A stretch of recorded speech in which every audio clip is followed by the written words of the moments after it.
تو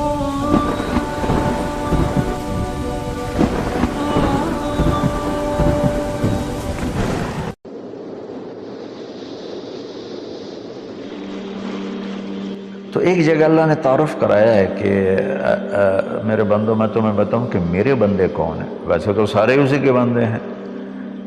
وما خلقت الجن والانس، انسان جنات سب کو اللہ نے پیدا کیا، لیکن اللہ تعالیٰ فرماتا ہے کہ مجھ سے تعلق جن کا ہے اور جنہیں میں کہہ سکتا ہوں کہ یہ ہیں میرے بندے، تو وہ سورہ فرقان میں ہے صرف 12 باتوں. 12 باتیں جس مرد عورت میں ہوں گی اللہ اس پہ مہر لگائے گا کہ میرا ہے. جب میرا ہے تو پھر اللہ تعالیٰ اس کے ساتھ معاملہ خاص کرے گا نا. تو اللہ تعالیٰ کہتا ہے میرے بندو میرا دین تو بہت بڑا ہے. 12 یہ 5 انگلیاں 10 اور یہ 2 12 کا 12 باتیں اپنے اندر پیدا کر لو تم میرے بنو گے. پھر جو تمہاری طرف ہاتھ اٹھے گا اس سے میں کاٹوں گا، جو پاؤں اٹھے گا اس سے میں توڑوں گا، جو آنکھ اٹھے گی اس سے میں پھوڑوں گا. پر پہلے میرے بنو تو صحیح. وہ کیا ہیں؟ وعباد الرحمن الذین یمشون علی الارض ہونا. پہلی صفت کہ اللہ کہتا ہے میرے بندے کون ہیں؟ کہتا ہے جو زمین پر عاجزی اور تواضع اختیار کرے. اللہ اکبر. زمین جب کسی کو اقتدار مل جاتا ہے تو اکڑ کے چلتا ہے، پیسہ مل جاتا ہے اکڑ کے چلتا ہے، شہرت مل جاتی ہے اکڑ کے چلتا ہے. تو اللہ نے کہا پہلی نشانی کیا ہے؟ عاجزی اختیار کرو.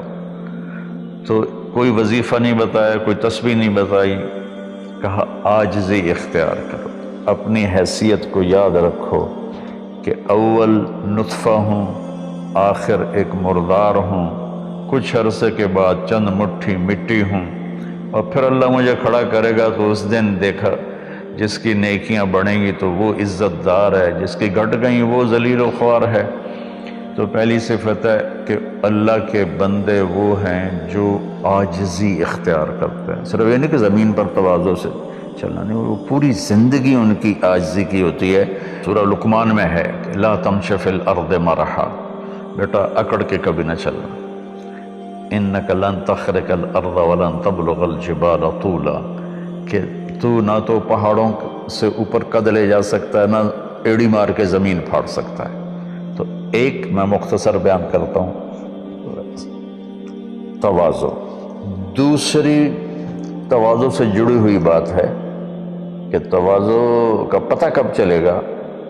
وہ دوسری صفت ہے وَإِذَا خَاطَبَهُمُ الْجَاهِلُونَ قَالُوا سَلَامًا. سبحان اللہ. جب ان سے کوئی، یہاں جاہلون سے مراد ان پڑھ نہیں، جاہلون سے مراد ہے زیادتی کرنے والا. وَأَعُوذُ بِكَ مِنْ أَنْ أَجْهَلَ أَوْ يُجْهَلَ عَلَيَّ. یا اللہ میں پناہ چاہتا ہوں کوئی میرے اوپر زیادتی کرے یا میں کسی پر زیادتی کروں. یہاں جہالت سے مراد ہے زیادتی کرنے والا، بدتمیزی کرنے والا. تو وہ کیا کرتے ہیں؟ قالوا سلاما. وہ یہ نہیں کرتے کہ اس سے کتنے لوگ قطع تعلق مراد لیتے، باجی السلام علیکم تو ڈرا ہو رہے ساڈا راہ ہو رہے. تو میرا اللہ یہ نہیں کہہ رہا. میرا اللہ کہہ رہا جب ان سے کوئی غلط گفتگو کرتا ہے، غلط معاملہ کرتا ہے، بدتمیزی کرتا ہے تو وہ آگے تمیز کے ساتھ بات کرتے ہیں. وہ غصے سے بپھر نہیں جاتے، وہ اس کے لہجے میں بات نہیں کرتے، وہ ٹھنڈے مزاج کے ساتھ اللہ اس کے رسول کو سامنے رکھ کر وہ بات کرتے ہیں. 2. تیسری فرمائی والذین یبیتون لربہم سجدا وقیاما. عبادت کو تیسرے نمبر پر لائے کہ میرے بندوں کی تیسری بڑی صفت یہ ہے کہ وہ رات کو اٹھتے ہیں اور مجھے یاد کرتے ہیں. اچھا اب آج کل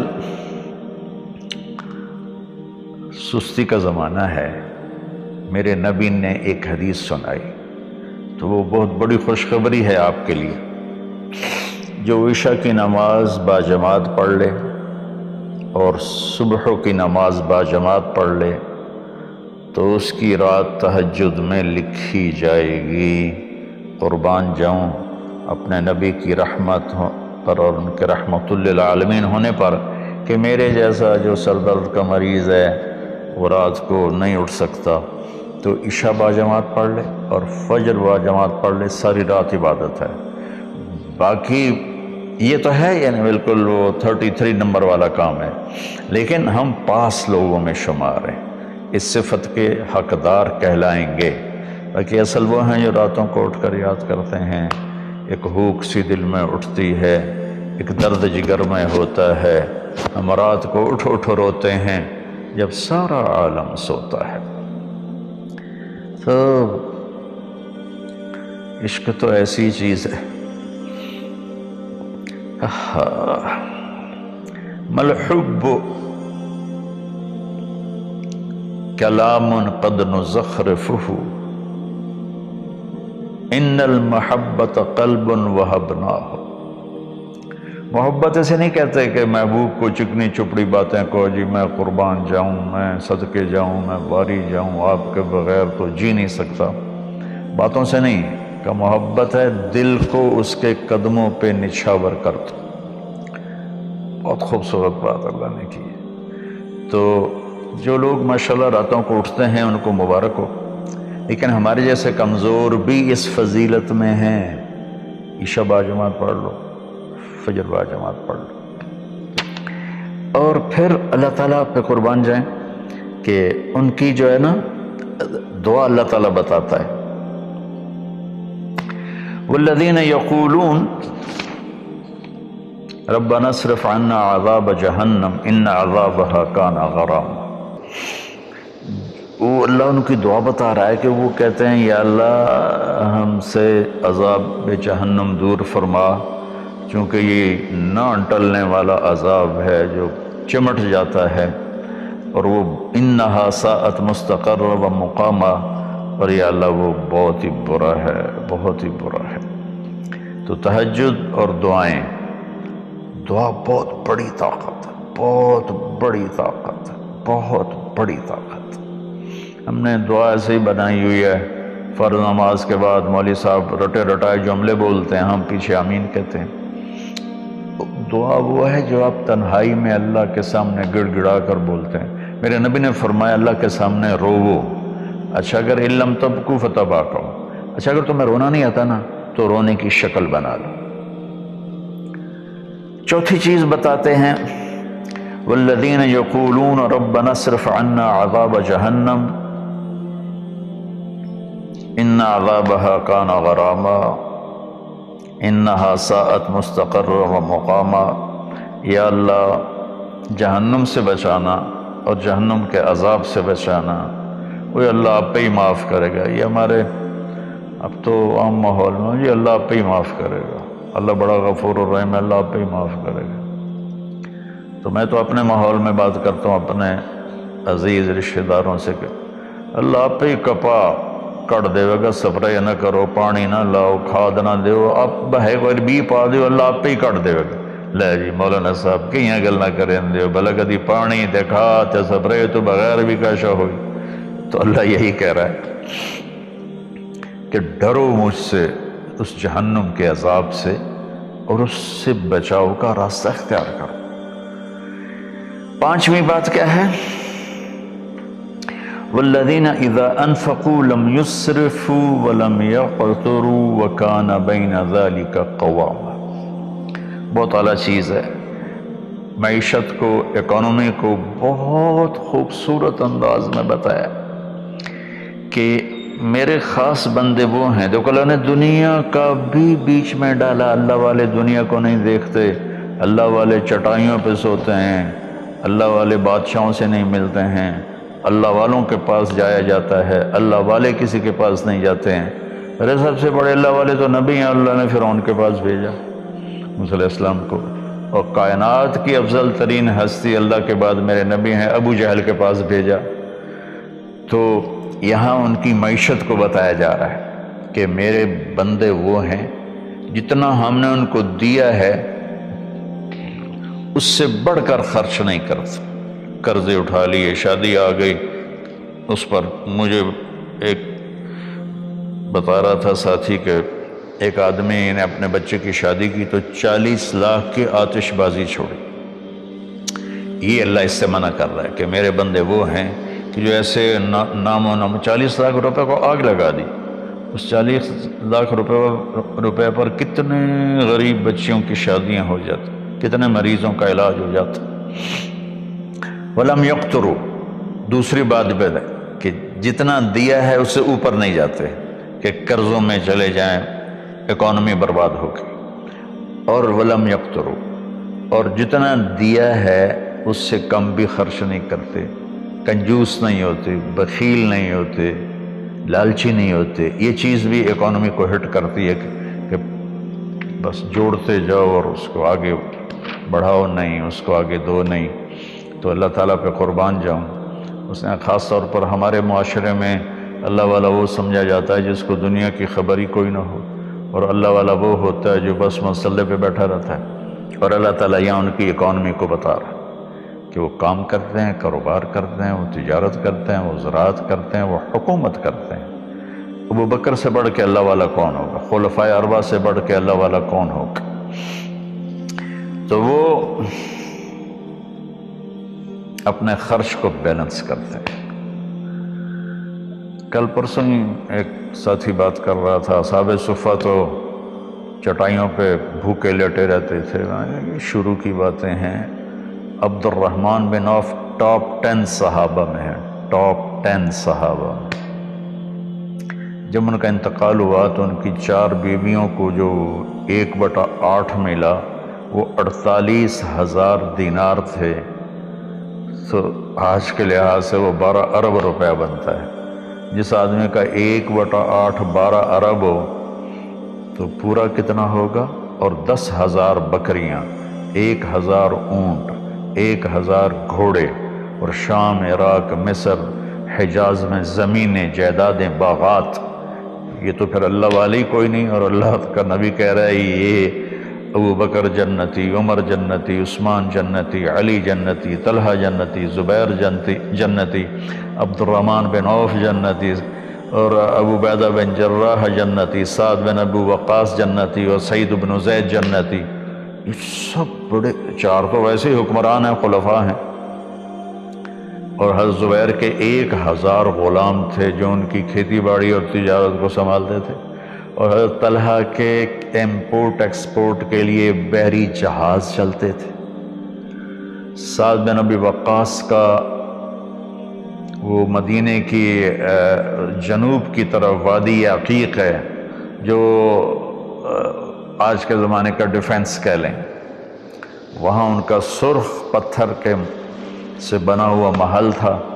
تو چونکہ پوری سیرت ہمارے سامنے نہیں تو بس وہ ایک ہی چیز دیکھتے ہیں کہ بس یہ اللہ والے تو پھٹے کپڑے ہوتے ہیں، اللہ والے تو کسی سے ملتے ہی نہیں، اللہ والوں تو ستو پھانک کے زندگی گزار لیتے ہیں. جب اللہ نے صحابہ کو مال دیا تو عثمان رضی اللہ تعالی عنہ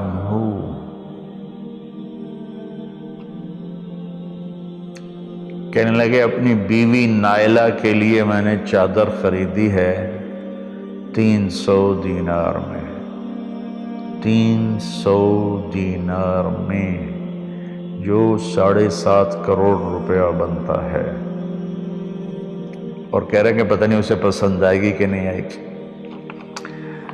تو ہم بیچ میں دنیا کو نکال نہیں سکتے. یہ بڑی غلط تعبیر ہے اسلام کی. اس کے بعد کیا ہے ان کی صفت؟ 3 کٹھی بتائی ہیں، 6، 7، 8. میں آپ کو 5 بتا چکا ہوں. تواضع، عاجزی، اور برائی کا جواب اچھائی، اور راتوں کو اٹھ کے بندگی، اور اپنے کاروبار زندگی میں اعتدال اور بیلنس آف اکانومی تب ہوگا جب اخراجات کو کنٹرول کیا جائے گا. وہ ایک آدمی مجھے ملنے آیا تو کہنے لگا یہ اتنے کروڑ کی گھڑی اور میرے پاس گھڑیوں کا ڈھیر ہے، کروڑوں روپے، ہر گھڑی کی قیمت کروڑوں روپے ہے. تو یہ تو نادانی کی بات ہے، نہ کہ کوئی فخر کی بات ہے. پھر اللہ تعالیٰ نے بتایا 3 صفتیں کٹھی بیان فرمائی. وہ کیا ہیں؟ والذین لا يدعون مع اللہ الہا آخر، جو توحید کا جام پیتے ہیں اور اللہ کے سوا کسی کو اس کا شریک نہیں ٹھہراتے۔ دوسرا کیا ہے؟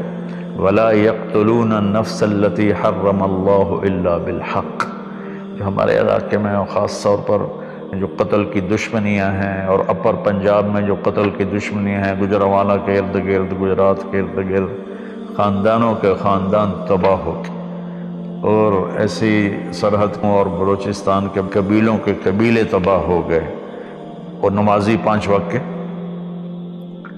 اور میرا اللہ کہتا ہے جو کسی کو قتل نہیں کرتے سوائے حق ہے۔ حق ہے، کوئی زانی پکڑا جاتا ہے اور شادی شدہ ہے اور 4 گواہ اس پہ لگ جاتے ہیں، ہم اس کو قتل کرو۔ اور کوئی جنگ ہے کفر اور اسلام کی، جب اس جنگ میں جب سامنے آئے لڑائی کرنے والا اسے قتل کرو۔ لیکن جیسے آج کل ہمارا ماحول ہے، قتل قتل قتل قتل، بھائیو اللہ کہہ رہا ہے جو میرے بندے ہیں نا وہ کسی کو ناجائز قتل نہیں کرتے۔ تیسرا کیا فرمایا؟ ولا یزنون، زنا نہیں کرتے۔ زنا کیسے پھیلتا ہے؟ بے حیائی سے، جو چند دن پہلے میں نے بات کی تھی تو کچھ لوگوں نے برا منایا، باقی تو اکثر میں ایکسیپٹ کیا، زنا بے حیائی سے پھیلتا ہے۔ اللہ کہتا ہے قُل لِّلْمُؤْمِنِينَ يَغُضُّوا مِنْ أَبْصَارِهِمْ وَيَحْفَظُوا فُرُوجَهُمْ، ایمان والوں سے میرے محبوب کہو کہ آنکھیں نیچی رکھیں اور زنا سے اپنے آپ کو محفوظ رکھیں۔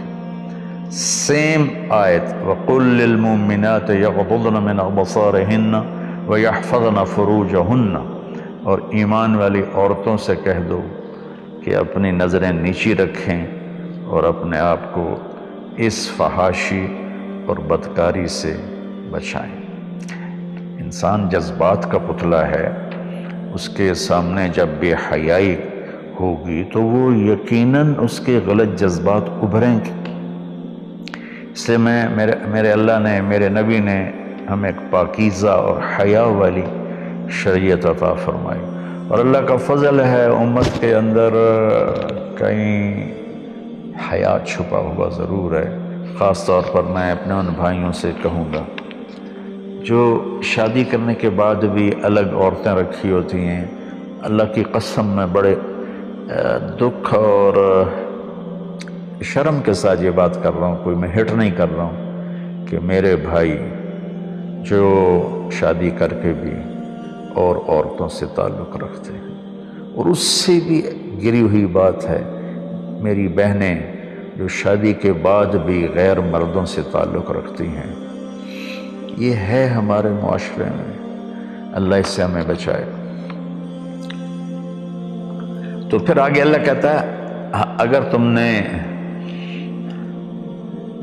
یہ کام کیا وَمَن يَفْعَلْ ذَلِكَ، اگر تم یہ تینوں کام کرو گے، زنا کرو گے، قتل کرو گے، شرک کرو گے، يَلْقَ أَثَامًا، بہت بڑا گناہ ملے گا، يُضَاعَفْ لَهُ الْعَذَابُ يَوْمَ الْقِيَامَةِ، بہت بڑا عذاب ہوگا، وَيَخْلُدْ فِيهِ مُهَانًا، اور ہمیشہ اس میں رہنا پڑے گا۔ لیکن إِلَّا مَن تَابَ، سوائے اس کے جس نے توبہ کر لی، وَآمَنَ، اور ایمان لایا، وَعَمِلَ صَالِحًا، اور اس نے اچھے عمل اختیار کیے۔ اب آگے خوشخبری سننا، اللہ یہ نہیں کہہ رہا اللہ ان کو معاف کر دے گا، اللہ کہہ رہا فَأُولَٰئِكَ يُبَدِّلُ اللَّهُ سَيِّئَاتِهِمْ حَسَنَاتٍ وَكَانَ اللَّهُ غَفُورًا رَحِيمًا۔ اللہ تعالیٰ فرما رہے ہیں کہ ہائے ہائے، اگر تم توبہ کر لو گے نا، ایمان لے آؤ گے، اچھے عمل کرو گے، تو میں صرف تمہیں معاف نہیں کروں گا، تمہاری برائیاں مٹا کے وہاں نیکیاں لکھ دوں گا۔ واہ قربان میرے مولا، کہتے معاف نہیں کروں گا، معاف بھی کروں گا اور تمہارے گناہوں کی جگہ نیکیاں لکھ دوں گا۔ یا اللہ ایسا کیوں کرو گے؟ اس لیے کہ میں غفور الرحیم ہوں۔ تو من تاب وعمل صالحا فإنه يتوب إلى الله متابا، آگے اللہ نے بتایا کہ توبہ کرنے والا ہے کون؟ جو توبہ کرنے کے بعد اپنے عمل کو بدلتا ہے، اچھا کرتا ہے، یہ ہے صحیح توبہ کرنے والا۔ لیکن ایک خوشخبری سنا دو، مثلا ایک آدمی کی توبہ کر کے توڑ دیتا ہے، چند دن پہلے ایک نوجوان کا فون تھا، روز نے دھاڑے ماری کہ جی توبہ کرتا ہوں، پھر 15 دن بعد ٹوٹ جاتی ہے، پھر توبہ کرتا ہوں، پھر 15 دن بعد ٹوٹ جاتی ہے۔ میں نے کہا توبہ کرتے ہو؟ کہتا جی کرتا ہوں۔ میں نے کہا معاف ہے۔ وہ انسان ہی نہیں جس سے خطا نہ ہو، وہ انسان ہی نہیں جو بھولے نہیں۔ تو میرے اللہ نے توبہ کی کوئی لمٹ نہیں رکھی، نہ عدد نہ عمر۔ بھائی تو 60 سال کا ہو گیا ہے، تجھے حکومت پاکستان ریٹائر کرتی ہے، ہم بھی تیری توبہ قبول نہیں کریں گے۔ یا بھائی تو 3 دفعہ کر چکا ہے گناہ، اب ہم تیری توبہ قبول نہیں کریں گے۔ اللہ تعالیٰ کہتا ہے لو بلغت الذنوب عنان السماء ثم استغفرتنی غفرت لک ولا ابالی۔ میرے بندے میں اتنا بڑا رحم کرنے والا ہوں، تم ایک عورت یا ایک مرد اتنے گناہ کرو کہ زمین پہ رکھتے رکھتے رکھتے رکھتے آسمان کی چھت کو لگا دو، پھر ایک دفعہ کہو یا اللہ معاف کر، تو میں ساری معاف کر دوں۔ ہمارا اللہ بڑا پیارا اللہ ہے۔ اچھا، 9ویں صفت کیا ہے ان کی؟ والذین لا یشہدون الزور وَإِذَا مروا باللغو مروا کراما۔ اس کا ایک ترجمہ تو یہ ہے کہ جہاں گندی محفل ہو اور شرابی کی محفل چل رہی ہے، یا کوئی ناچ گانے کی محفل چل رہی ہے، یا کہیں کسی کی غیبت ہو رہی ہے، برائی ہو رہی ہے، کسی کو ظلم ہو رہا ہے، تو وہ اس میں شامل نہیں ہوتے، چپ کر کے دائیں بائیں سے نکل جاتے ہیں۔ دوسرا ترجمہ یہ ہے کہ جو جھوٹی گواہی نہیں دیتے، جو جھوٹی گواہی نہیں دیتے۔ اچھا، اس میں ایک بڑی اور خوبصورت بات ہے، مروا کراما وَإِذَا مروا باللغو مروا کراما۔ میں دیکھوں گا شراب پی رہے ہیں بچے تو میں کہوں بدبخت، نامراد، ذلیل، کمینے، شرابیں پی رہے ہیں، چرس بیچ رہے ہیں یا چرس پی رہے ہیں، میرا یہ معاملہ ہو۔ لیکن مروا کراما، جب وہ کسی غلط محفل کو دیکھتے ہیں تو عزت کے ساتھ گزر جاتے ہیں، یعنی اپنا دامن بھی بچاتے ہیں، اور جو برائی کر رہے ہوتے ہیں ان کو بھی حقیر نہیں سمجھتے۔ میں اپنے دیندار طبقے کے سامنے ہاتھ جوڑتا ہوں کہ غلط راہوں پہ چلنے والوں کو حقیر نہ جانیں، ان سے نفرت نہ کریں، ان سے پیار کریں۔ میں اپنے گاؤں میں ہوں، تلمبا 3 کلومیٹر ہے، 250 طوائفیں ہیں، ان کو صرف بیٹی کہنے پر ان کی زندگی کیا سے کیا ہوگی۔ وہ کچھ ان کا وظیفہ لگایا تھا تو ان کی زندگی کیا سے کیا ہوگی۔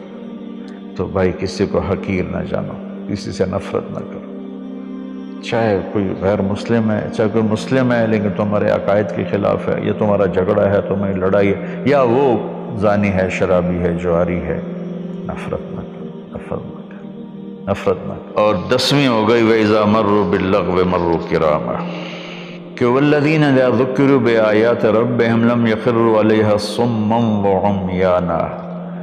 جب ان کے سامنے اللہ کی بات آتی ہے تو سننے سے انکار نہیں کرتے، یعنی آنکھیں بند نہیں کرتے، کان بند نہیں کرتے، کہ جیسے اندھے اور بہرے پر چیز پیش کرو تو اسے پتہ نہیں لگے گا۔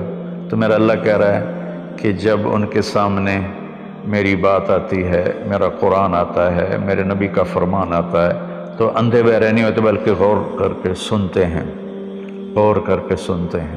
تو اللہ ایک ان کی صفت یہ بتا رہے ہیں کہ وہ اللہ کا کلام سنتے ہیں تو تاثر لیتے ہیں اور اپنے آپ کو بدلتے ہیں، اور اپنے گناہوں پر باقی نہیں رہتے بلکہ اپنے آپ کو توبہ کرتے ہیں اللہ کے سامنے، پھر جب توبہ ٹوٹ جائے پھر رو دھو کے توبہ کرتے ہیں۔ 11 12ویں صفت کیا ہے؟ سبحان اللہ، واہ جی واہ۔ اللہ والوں کو تو بیوی بچوں کی بھی پرواہ نہیں ہوتی، اللہ والوں کے گھروں میں تو فاقے ہوتے ہیں۔ اب یہ اللہ والوں کی بات بتا رہا ہوں، والذین یقولون ربنا هب لنا من ازواجنا وذریاتنا قرۃ اعین وجعلنا للمتقین اماما۔ سبحان اللہ، جو کہتے ہیں یا اللہ ہمیں ہمارے ازواج یعنی بیویاں، ہماری اولادیں ایسی دے جو آنکھوں کی ٹھنڈک بن جائے، اور ہمیں متقین کا سردار بنا، امام بنا۔ اپنی وجاہت مانگتے ہیں، وجاہت۔ اچھا، حب، وہبا، آتا، اعطا، تین لفظ ہیں دینے کے۔ آتا دیا، اعطا دیا، وہبا دیا، لیکن تینوں کے مطلب الگ الگ ہیں۔ آتا کہ میں نے آپ کو ایک چیز دی، قلم دیا، لیکن آپ کو مالک نہیں بنایا، واپس لے سکتے بے مت واپس کرو۔ آتا، میں آپ کو گاڑی دیتا ہوں تو میں آتا کا مطلب ہے کہ میں واپس نہیں لوں گا، یہ تمہاری پکی ملک ہو گئی۔ وہبا، میں تمہیں وہ چیز دوں گا جو تیرے خواب و خیال میں بھی نہیں ہوگی، تیرے تصور سے بھی بالا تر ہوگی۔ کیا مانگتے ہیں اللہ والے؟ یا اللہ میری بیوی ایسی ہو، اتنی اچھی ہو کہ میرے تصور سے بھی بالا تر ہو، میری اولاد ایسی ہو، اتنی نیک ہو، اتنی صلاحیت والے ہوں کہ میرے تصور سے بھی بالا تر ہوں۔ اللہ ہمیں یہ دعا سکھا رہا ہے، یہ نہیں کہا کہ مانگو آتے نہ، کہہ رہا ہے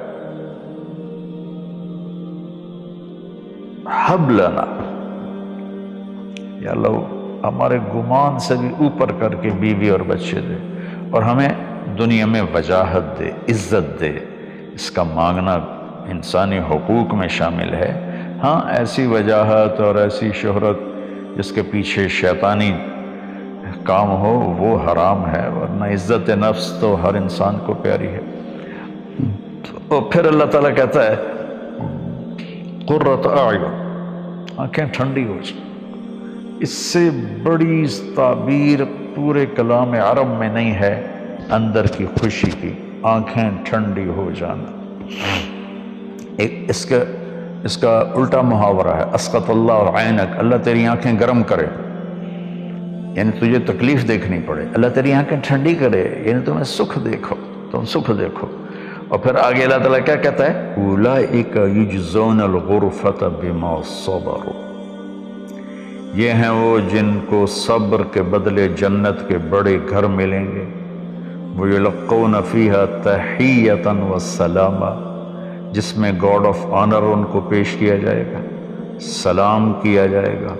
خالدین فیہا، اس میں ہمیشہ رہیں گے۔ حسنت مستقرا و مقاما، جو ہمیشہ کے لیے خوبصورت رہے گا، اس کا حسن بڑھتا رہے گا، اور تمہارا بھی قیام کبھی نہ ختم ہوگا۔